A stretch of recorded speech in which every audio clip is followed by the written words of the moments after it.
What's going on, my friends? I'm Carlos, and welcome back to Brooklyn Fragrance Lover. Today, the new release from Dolce Gabbana called The One Eau de Parfum Intense. Keep right there. Brooklyn Fragrance Lover. Brooklyn Fragrance Lover.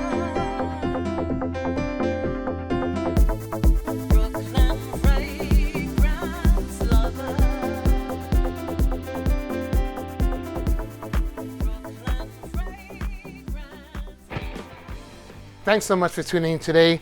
I hope this video finds you all well and happy. As always, your viewership and your support is truly appreciated by me, and I can't thank you enough. Dolce Gabbana The One Eau de Toilette was released in 2008. I bought a bottle back then. As a matter of fact, I remember the day that it was released, I had to go into work. I had the afternoon shift, so I went into the city to Bloomingdale's to buy the fragrance, The One Eau de Toilette. And I liked it. That was before I got into niche and all this stuff behind me, but I did like that fragrance. One particular comment on the first day that I wore it, when I went back to the store, one of my coworkers said, "It smells like shampoo." Okay. Anyway, that's how she thought it smelled on me. Why would I smell like shampoo? I have no idea. I've been shaving my head since I'm 30 years old. The One Eau de Parfum was released in 2015. That one was a big hit. The first one, Eau de Toilette, was a hit, but the Eau de Parfum was really, truly the bigger hit, I think, in Fracom. That was the one that most people liked and preferred. The performance of the original Eau de Toilette wasn't that great, and that's something I do remember about it. It didn't last very long. The Eau de Parfum, which I finally did get later on, did have some oomph and some heft and did last on my skin. A new and improved version, we shall see about that, was released this year. The One Eau de Parfum Intense. This is it right here. It's a black bottle. The Eau de Parfum previous to this one was a brown bottle. This is black, shiny black, and the writing is in gold. Dolce Gabbana The One Eau de Parfum Intense. The notes for this are neroli, cypress, cardamom, cashmere, clary sage, benzoin, leather, patchouli, and cistus labdanum. This will run you $98 for a 3.3 ounce bottle. You can find it at Macy's. There's your spray.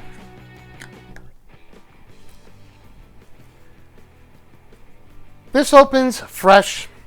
You get a little blast of neroli, orange blossom, with some green nuances behind it. Starts out nicely. We'll see how this goes. It starts to dry down and it goes darker. You get a leather note in there that's pretty upfront, but not too brash or anything. The patchouli is pretty heavy dosed in the dry down, and it's resinous. You get the benzoin. But what's missing from this is the tobacco and the amber that made the previous version of this shine so much and why we all liked it so much. Now, I don't think this smells bad. It actually smells good, but the performance is not so wonderful. I sprayed this about 5 to 6 sprays before I went to work. I had to commute a different way because they're doing track work on the weekends. I put it on 2 hours before I got to work. By the time I got to work, you had to get really close into me to smell it. So the projection and longevity is not so great. The morning was a bust. Nobody could smell it by the time I got to work. When I went to lunch, before I came back on the floor, I reapplied. And then people said, "Oh, now we can smell it. That smells pretty good." Unfortunately, it doesn't last for very long. It's about an hour and a half, and then it gets real close to the skin. As I said before, I do like the dry down, but it's really, really, really close to the skin. People who enjoy the dark Rebel or Rebel Rider, the first one from John Varvatos, will enjoy this. It's got that kind of leather note. Not too rough, but it's a little assertive. If you like patchouli in a fragrance, which does enhance the longevity of a fragrance, you'll get it better from Gentleman Givenchy Eau de Parfum.